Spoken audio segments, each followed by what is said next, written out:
In today's video, I'm going to teach you how to add return option in Shopify tutorial. By the end, you'll have your store's return option enabled and clearly configured so customers know exactly how to send items back and you know exactly how to handle those requests efficiently. Start by signing in to your Shopify admin and landing on your main dashboard. From here, look to the lower left and open Settings. This is the control center for your store's rules and housekeeping. Inside Settings, head to the Policies area, sometimes labeled Legal, depending on your admin view.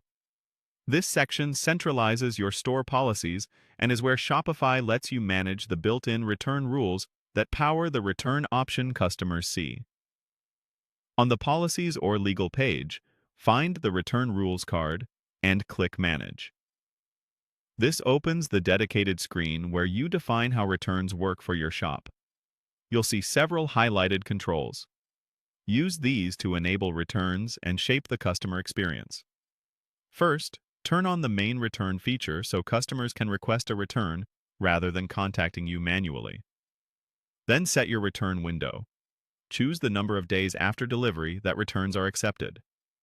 Pick a time frame that balances flexibility for your customers with what's realistic for your operations.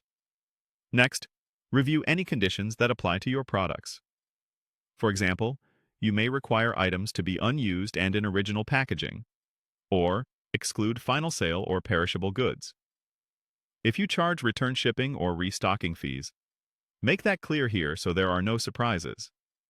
Also decide how refunds will be issued: original payment, store credit, or exchanges, based on what fits your business model.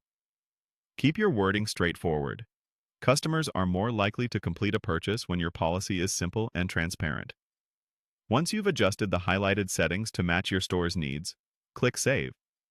This commits your rules to your policy and prepares the return option for use. After saving, finalize everything by clicking Turn On. This activates the return rules across your storefront, so eligible orders can actually be returned using the built-in flow. That's it. You've gone from the admin dashboard into Settings, into Policies, managed the return rules, saved, and turned them on. A quick tip: place a small test order and walk through a return request as a customer to confirm the timing, instructions, and notifications all make sense. Keep your policy consistent across your product pages and checkout, and revisit it seasonally if your inventory or shipping costs change. With your return option now live, you'll reduce support back and forth, increase trust at checkout,